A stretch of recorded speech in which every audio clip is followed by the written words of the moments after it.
तो आज मैं आपसे बात करने वाला हूँ एडटेक कंपनीज़ के बारे में। आज हम सब जानते हैं कि ये एडटेक कंपनीज़ जो है आज काफ़ी ज़्यादा बड़ी हो चुकी है और जायंट बन चुकी है। आज ये कंपनीज़ करोड़ों अरबों रुपए कमा रही है। आज इनके इन्वेस्टर्स जो है वो इस कंपनीज़ में भर भर के पैसा डाल रहे हैं और ये कंपनीज़ भी आज काफ़ी अच्छा प्रॉफिट कमा रही है। और इन कंपनीज़ को बूस्ट तब मिला जब कोरोना आया था। जैसा कि हम सबको पता है, कोरोना के समय में सारे स्कूल कॉलेजेस बंद हो गए थे और उस समय इन कंपनीज़ ने काफ़ी भर भर के पैसा छापा। इन्हें काफ़ी अच्छा उस समय बूस्ट मिला था। मगर मुझे तकलीफ़ इनके पैसे छापने से नहीं है, बल्कि मुझे तकलीफ़ है इनके पैसे छापने के तरीक़ों से।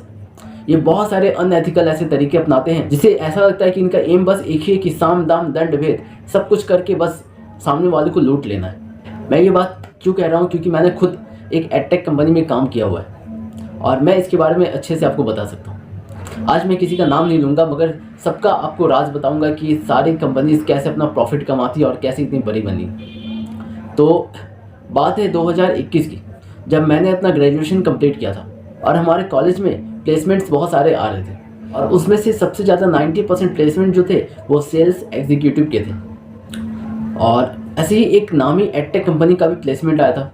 तो एज अ फ्रेशर उस समय मैं कुछ सीखना चाहता था, तो मैंने उसमें अप्लाई किया। अप्लाई करने के बाद जब उसमें मेरा सिलेक्शन हो गया, तब मुझे उस समय ट्रेनिंग में बहुत सारे ऐसे ट्रिक सिखाए गए जिससे मैं पेरेंट्स को लुभा सकूं, जिससे मैं पेरेंट्स को ये साबित कर सकूं कि उनके जो बच्चे हैं वो कैसे काफ़ी ज़्यादा कमज़ोर हैं और उन्हें बहुत सारी बेसिक चीज़ें जो है वो शुरू से नहीं सिखाई गई।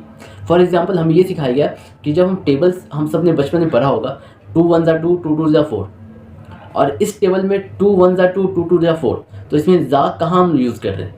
जो मल्टीप्लिकेशन का साइन होता है उसे हम कोई नाम नहीं देते, बल्कि उसे हम एज अ जा प्रोनाउंस करते हैं। तो हमें ये पेरेंट्स को बताना होता था आपके बच्चे का मेंटल डेवलपमेंट जो है उस लेवल पर नहीं हुआ जिस लेवल पर होना चाहिए, और जो हमारा जो कोर्स है वो आपके बच्चे का ब्रेन अनलॉक कर देगा।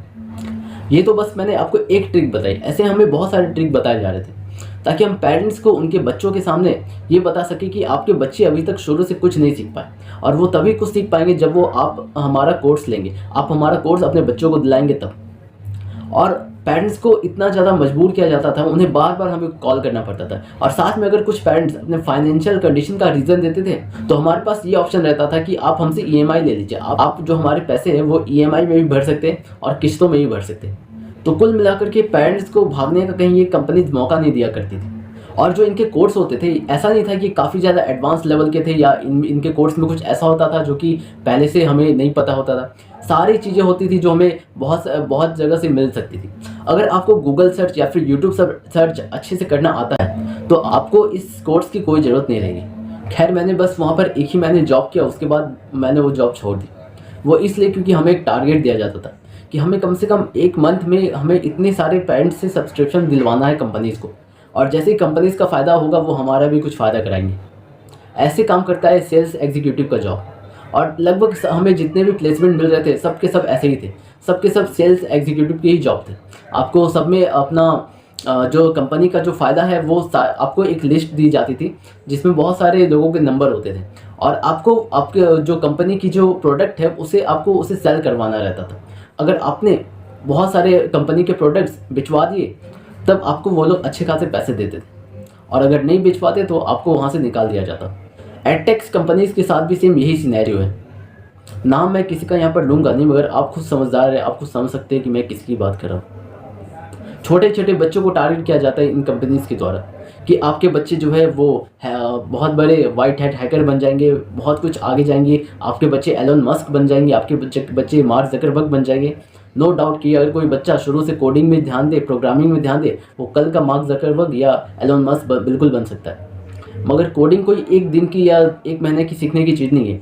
इसे सीखने के लिए आपको बचपन से प्रैक्टिस होनी चाहिए, और बस ऐसा नहीं है कि कोई अगर आपको सिखाए तभी आप सीखो। आपके बच्चे के अंदर जब तक ये जुनून ना आए कि उसे एक प्रोग्रामर बनना है, उसे कोडर बनना है, तब तक आप कितनी भी कोशिश कर लो, कोई भी दुनिया का कोई भी कोडर या प्रोग्रामर टीचर उसे उस लेवल का प्रोग्रामिंग नहीं सिखा सकता जिस लेवल का प्रोग्रामिंग मार्क ज़करबर्ग और एलोन मस्क ने सीखा है।